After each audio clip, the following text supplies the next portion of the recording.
Agora com a participação do jornalista, analista político do portal Informe Blumenau, Alexandre Gonçalves. Bom dia, Alexandre, tudo bem?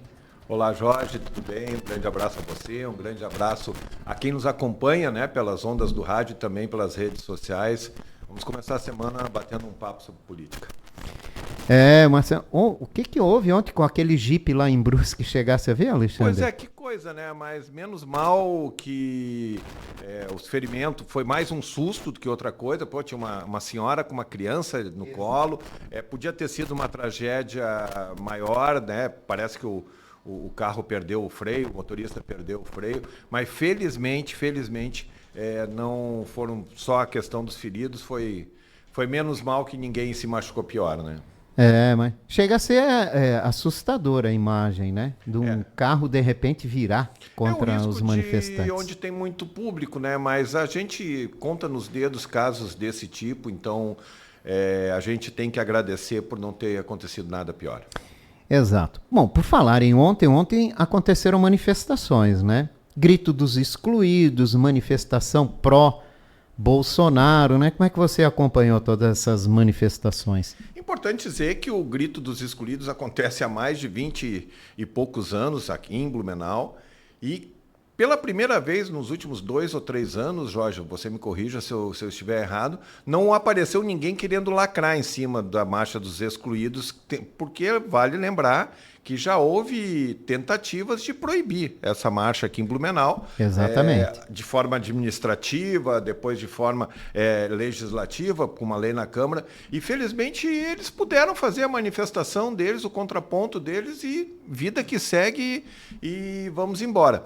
Com relação à manifestação de tarde, né, à frente da prefeitura, eu vou repetir, Jorge, o que eu já falei em outras oportunidades quando teve manifestação aqui em Blumenau. Toda manifestação política que as pessoas saem às ruas para protestar contra A ou B ou para defender C ou D são legítimas, né, e precisam ser respeitadas. E isso que aconteceu novamente nesse 7 de setembro, aqui em Blumenau e em várias partes do país. Dito isso, eu preciso registrar que eu não concordo com a manifestação. Até a maioria das pessoas foi com um discurso de defesa da liberdade e dos direitos individuais, mas essas pessoas têm que entender que se a gente vivesse sobre uma ditadura militar ou sobre uma intervenção militar, as pessoas não poderiam estar nas ruas questionando os poderes constituídos. Então, o Brasil, bem ou mal, com todas as dificuldades, ele vive um regime democrático, ele vive um regime de liberdade que precisa, a cada dia que passa, ser aperfeiçoado. E outra coisa que é importante a gente perceber, Jorge, é que essa movimentação toda acontece nesse período que o ex-presidente Jair Bolsonaro e outras 7 pessoas estão sendo julgadas pelo STF por conta de terem algum tipo de participação na tentativa de golpe que esteve em curso no Brasil. Não dá para dizer que não esteve. Todos os elementos levam a isso. E a gente percebe que tinham, sei lá quantas pessoas ali em frente à prefeitura nesse domingo. Algumas pessoas falam em 2.000, outras pessoas falam em 5.000. É um volume importante? Sim, é um volume importante. Mas lembrando que já foram mais de 40 e 50 mil pessoas para as ruas aqui em Blumenau para defender pautas de interesse do ex-presidente Jair Bolsonaro.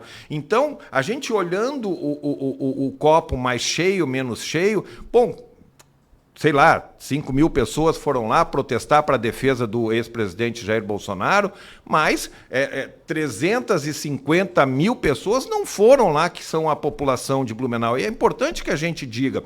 E a gente também percebe, teve manifestação importante em São Paulo, cerca de 40 mil pessoas, manifestação importante no Rio de Janeiro, também cerca de 40 mil pessoas. É muita gente, sem dúvida alguma, é muita gente, mas é muito menos do que já houve em outros momentos recentes de pautas provocadas que dizem respeito ao ex-presidente Bolsonaro. O que mostra também que grande parte da população, e as pesquisas também, recentes pesquisas sobre isso, apontam que a população está entendendo o que aconteceu e também acha que houve um excesso por parte do ex-presidente e que também atropelou os caminhos democráticos. O que está em jogo ainda é um descontentamento com o resultado da última eleição para presidente, porque todas as outras eleições, para governador, para deputado, para senador, todas elas que elegeram uma maioria da direita e da extrema-direita, todas elas valeram.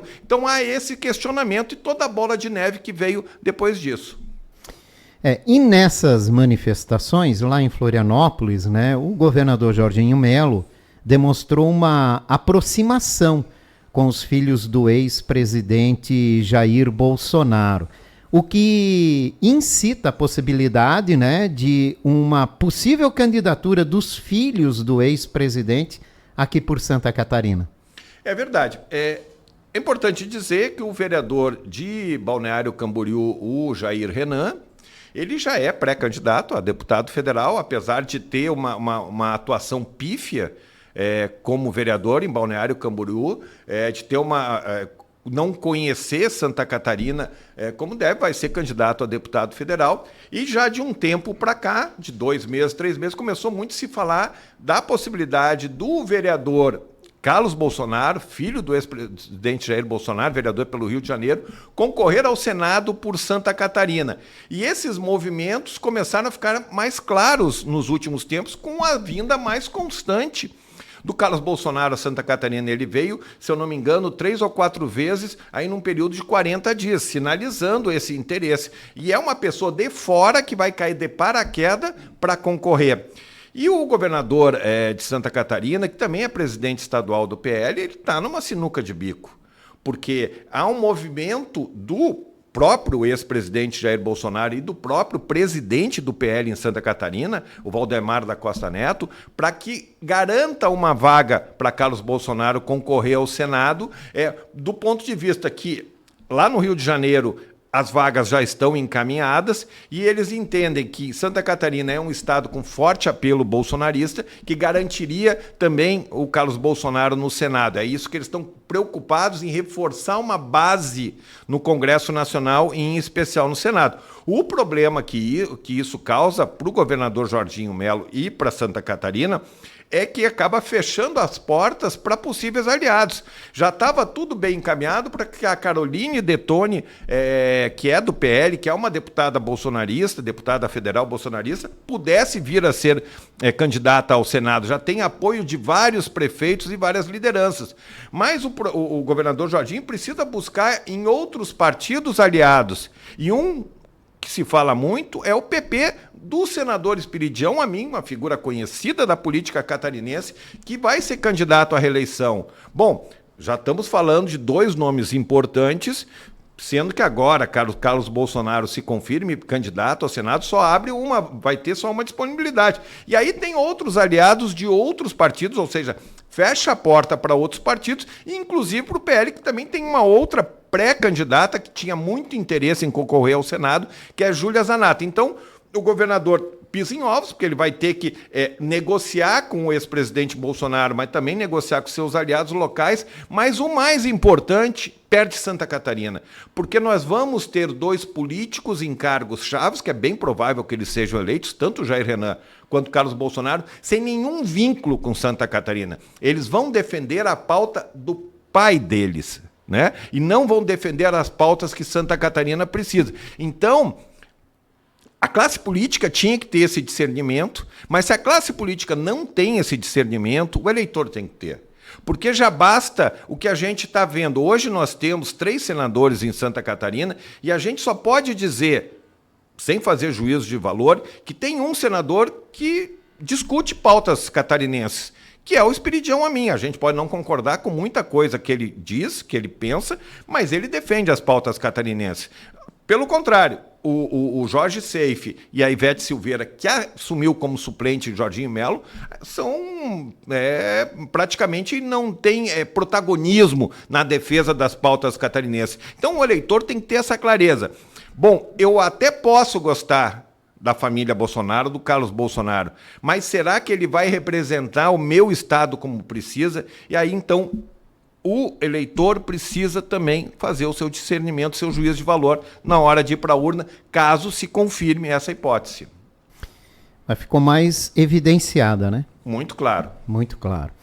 Bom, Jean Volpato assumiu a diretoria do PT. A presidência, a né? presidência do PT aqui em Blumenau, né? Com uma missão de reforçar a legenda, né? Trazer força à legenda e preparar para as eleições do ano que vem. O que se pode esperar, né, com Jean Volpato, presidente do PT? É um movimento natural, lembrando que o Jean Volpato é quem encarna, quem representa mais proximamente o casal Lima, Décio Lima e Ana Paula Lima, deputada federal, presidente do Sebrae, que são as grandes lideranças do PT aqui na região e de Santa Catarina. E o Jean Volpato foi assessor político, sempre esteve ali e está sendo trabalhado para entrar numa linha de sucessão. Ele está sendo trabalhado, inclusive, para ser o candidato a deputado estadual do casal Lima na próxima eleição. Então, ele assume, né, é um jovem ainda, é o primeiro mandato, ele assume um protagonismo, dirigindo o partido numa cidade onde tem essas lideranças, ou seja, ele vem com o apoio, com o aval dessas lideranças e vai ter esse protagonismo de ser um dirigente partidário, junto com o trabalho dele de vereador, para buscar essa visibilidade, para ser um candidato competitivo na eleição do ano que vem. Lembrando que na eleição passada ele foi o mais votado entre os candidatos do PT aqui na cidade. E ele teve uma votação muito expressiva. Certamente, agora com a visibilidade de vereador, com a visibilidade de presidente do partido, ele tem chance de aumentar essa votação e sim, dentro da linha da esquerda, um forte nome para deputado estadual em 2026.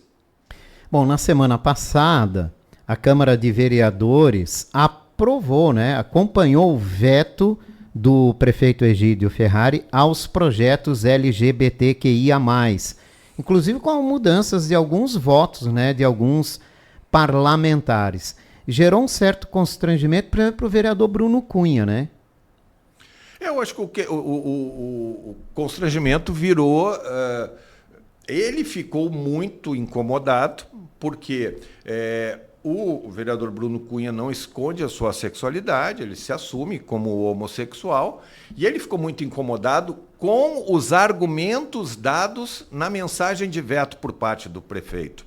A gente percebeu, foram 2 vetos que foram mantidos, ainda tem mais um veto que vai ser provavelmente votado na sessão dessa terça-feira, mas as 2 pessoas que defenderam a manutenção do veto, que foi o líder do governo, Flávio Linhares, e a vereadora Silmara Miguel, eles defenderam sobre o argumento de que já existe legislação federal sobre isso.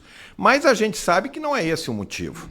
Com todo respeito, eles também sabem, e o motivo está explicitado na mensagem do veto. Defesa da família tradicional, da concepção de família tradicional e dos bons costumes. Quando tu falas isso numa defesa de veto, tu está dizendo que essa população LGBTQIA+, não se enquadra em família, em defesa de uma família tradicional, e que ela não defende, ela não se alinha com bons costumes. Então é preconceito isso, é isso que tu está gerando, isso que incomodou o Bruno, que é vereador da base aliada. Isso gerou um constrangimento muito grande. O que aconteceu nessa questão do veto? O prefeito Egídio, a administração municipal, colocou a sua força na Câmara, precisavam 8 votos, tinha um vereador, Marcelo Lanzarin, que votou favorável quando teve a votação do projeto, que está viajando, que deve voltar essa semana. Então, e aí com a mudança de votos de alguns, em especial da vereadora Cristiane Loureiro, que tinha se comprometido, né, com as pessoas ali, não garantiu os votos necessários para derrubar os vetos. Então, as 2 legislações foram arquivadas. Então, esse é um processo que gerou um desgaste, a meu ver, novamente, desnecessário para o Executivo, que sofreu uma derrota na Câmara, teve que correr atrás para reverter essa derrota por uma questão moral, e não política, e não legal. Bom, por falar em relacionamento, né? Como é que está a relação Ito-Egídio Ferrari, né? Algum sinal de aproximação? Não, até onde eu sei, não há sinal de aproximação. Eu tive na Câmara semana passada, perguntei para as pessoas envolvidas se havia movimento de aproximação. Não há. As pessoas dizem que vai ser difícil isso acontecer. Foram exonerados 15 cargos ligados ao vereador Ailton de Souza. Até onde eu sei, nenhum cargo voltou até o momento. E nos próximos dias, se eu não me engano, até quarta-feira, a Prefeitura já tem que começar a pagar o que deve com relação ao 10º. E aí nós estamos falando de 17 milhões. A Prefeitura vai ter que desembolsar pelo menos 17 milhões e botar na caixa da Câmara. Como é que a Prefeitura vai fazer isso? Eu não sei. Vai ter alguma conversa para tentar fazer um bem bolado? Então tá, eu deposito, tu volta, porque agora a Prefeitura tem que fazer esse depósito, porque ela foi notificada.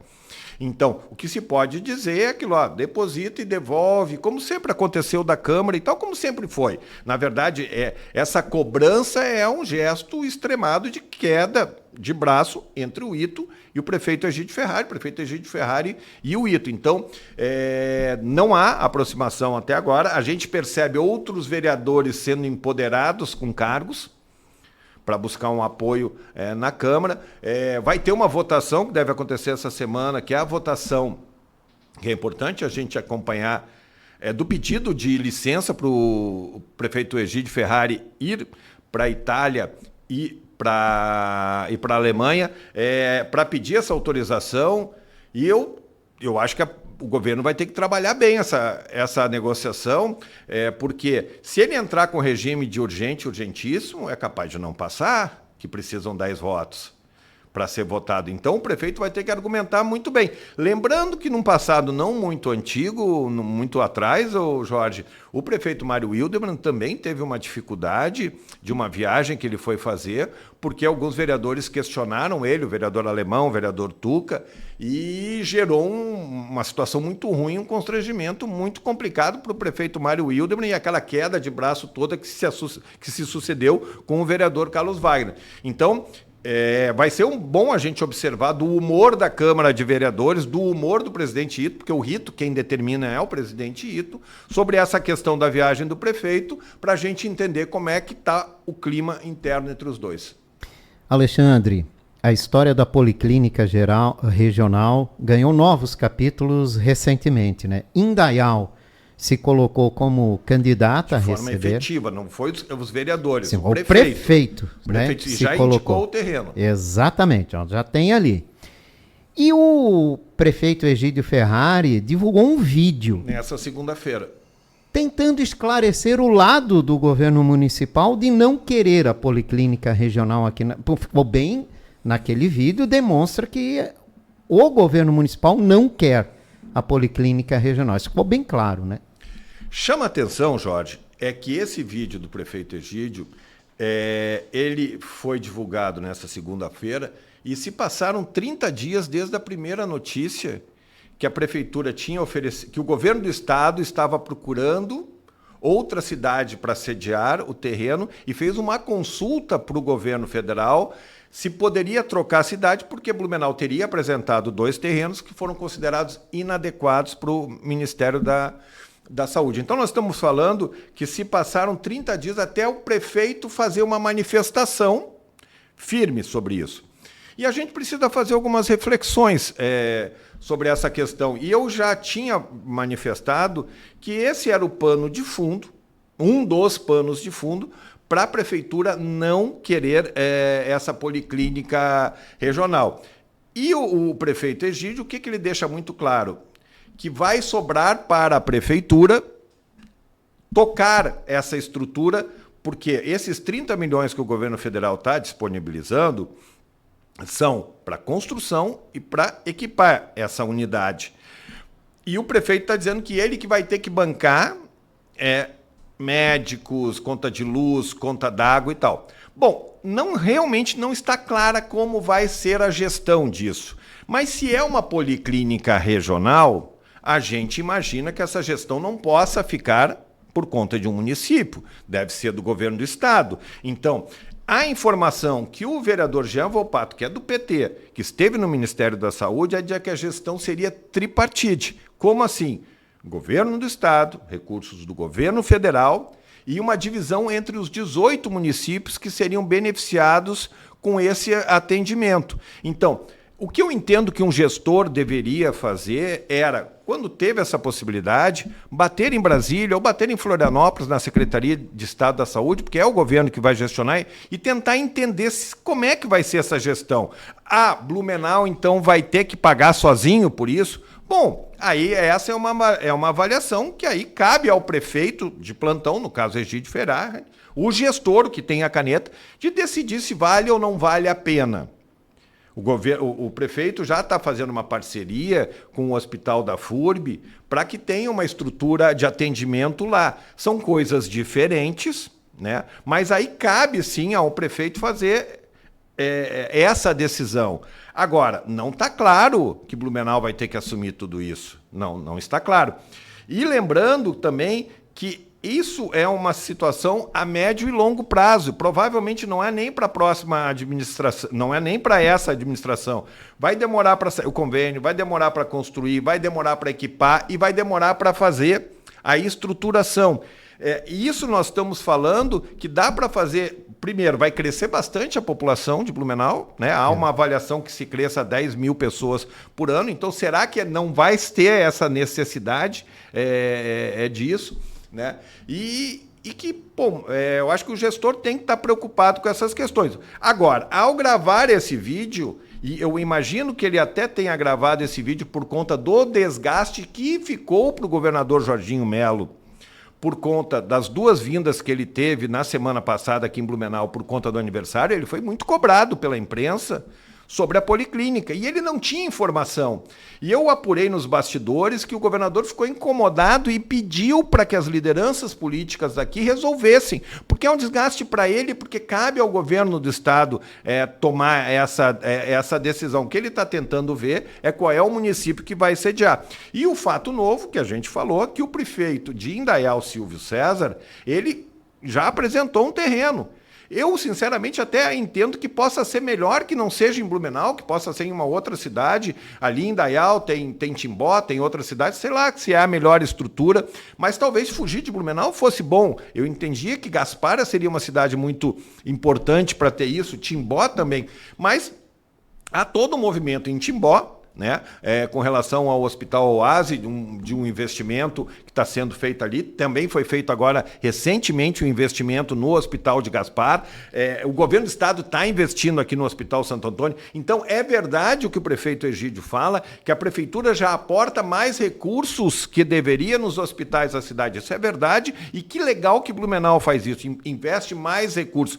Mas é um problema de Blumenau não ter uma estrutura regional nem estadual. Porque esse que é o problema.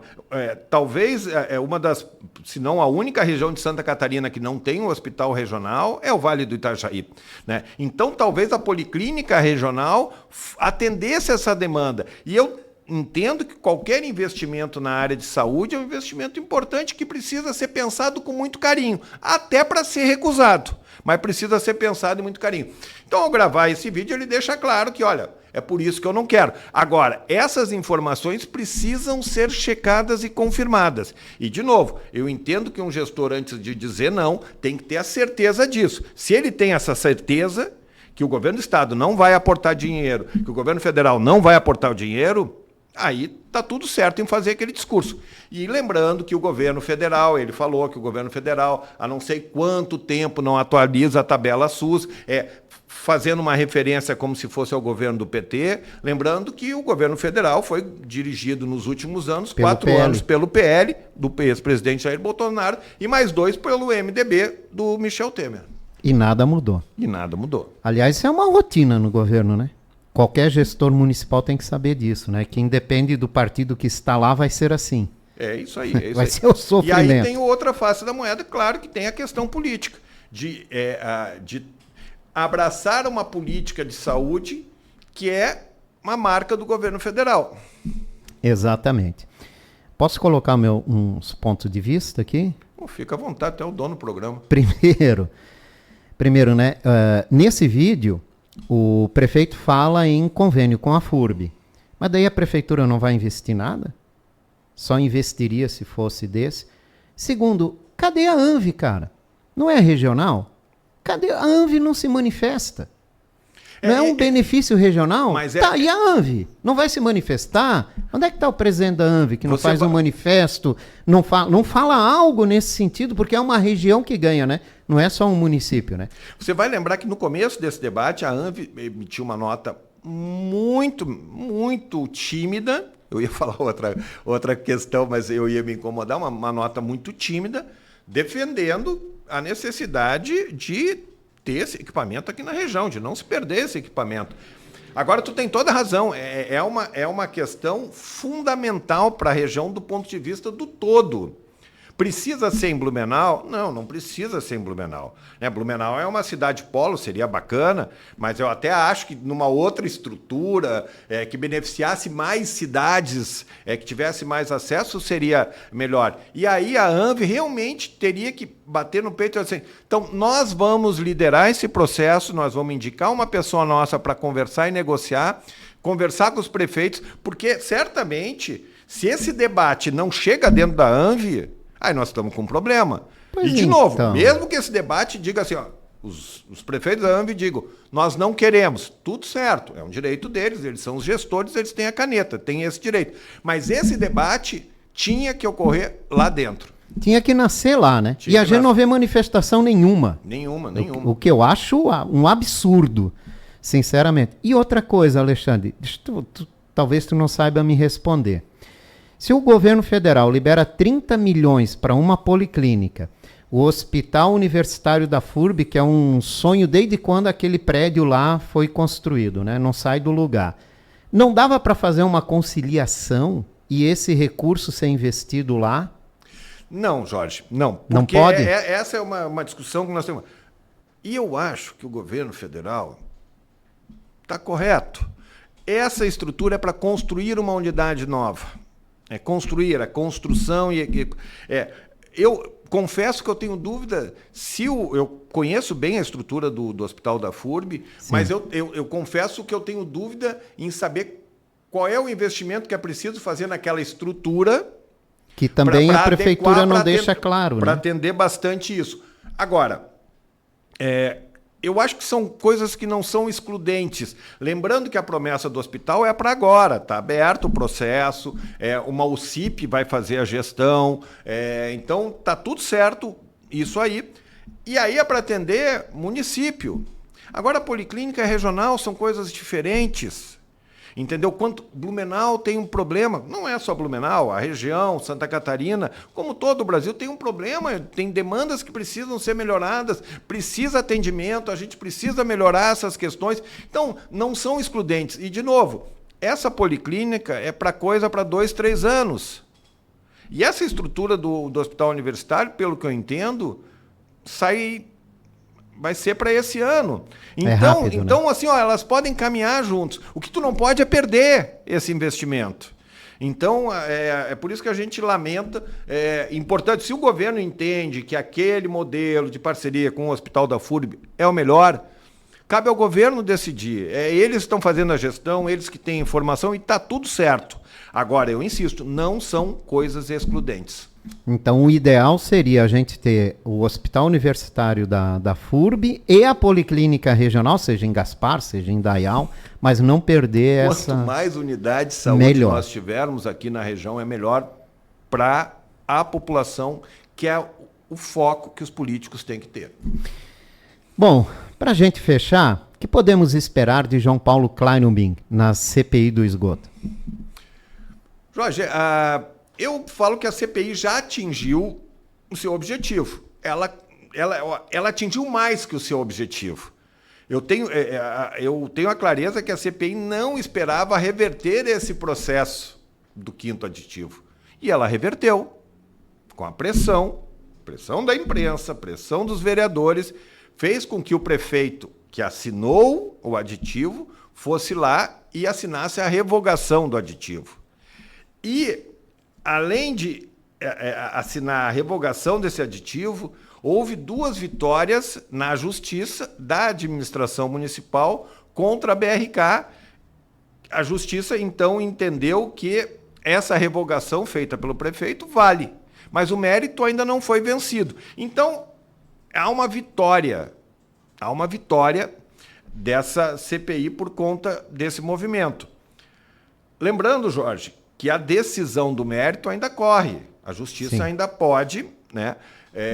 Inclusive algumas pessoas ligadas ao governo, que eu tenho uma boa relação, ainda brincaram comigo, me cornetearam, porque eu entendia que a justiça ia dar ganho de causa para a BRK e acabou não dando. E a pessoa brincou, tuas fontes estavam erradas. Realmente estavam erradas, não tem problema, foi uma percepção que eu tive e, felizmente, porque eu sou cidadão também, eu também tenho esse interesse, que a justiça entendeu diferente de como eu pensava. Só que tem o mérito. E se nesse mérito, sei lá quanto tempo vier, a decisão for a favor da concessionária, nós vamos ter uma bola de neve retroativa. Você se lembra que aconteceu, se eu não me engano, foi na gestão do Napoleão ou na do João Paulo, que teve uma ação do Ivanates contra um aumento de tarifa de ônibus, e isso virou uma bola de neve que estourou no colo da população, porque depois se viu que a empresa estava certa, do ponto de vista jurídico. Então, meu medo é que aconteça isso. Então, do ponto de vista do que se queria a CPI, ela já atingiu o seu objetivo. Ponto. Mais que o seu objetivo. Agora, há a busca pela responsabilização política, que é o único jeito que pode dar, em cima de pessoas que podem ser apontadas como responsáveis por essa confusão toda. E é natural que se ouça o ex-prefeito João Paulo Kleinub, porque ele foi o prefeito que estava à frente da administração municipal quando essa concessão foi feita lá atrás. Agora, o que esperar da fala dele? Ele, inclusive, já conversou com alguns colegas que ele está muito tranquilo, que ele tem muito a falar. É isso. Então, vai ser um fato inédito, um ex-prefeito ir para uma CPI para discutir coisas relacionadas à administração. Eu não lembro disso ter acontecido aqui em Blumenau, num espaço recente. Então, agora, fora um eventual desgaste, eu não vejo mais o que a CPI pode fazer nesse momento. Então, ela vai tentar apurar responsabilidade política, porque, de novo, criminal ou civil, alguma coisa, essas coisas já prescreveram, né? Então, agora estou curioso para saber como é que os vereadores vão se preparar para enfrentar um político do tamanho, da estatura do João Paulo Kleinub, que é uma pessoa que ele alcançou os postos que ele alcançou, porque ele tem trabalho para mostrar. E também uma liderança importante regional e estadual. Então, eu acredito que, nesse momento, o que a CPI ainda tem a fazer é tentar atribuir responsabilidades políticas e ficar de olho na decisão da Justiça. Alexandre Gonçalves, obrigado pela participação mais uma vez. Obrigado, Jorge. Obrigado a quem também nos acompanhou até agora. Uma ótima semana de trabalho para todos. Eu conversei com Alexandre Gonçalves, jornalista e analista político do portal Informe Blumenau.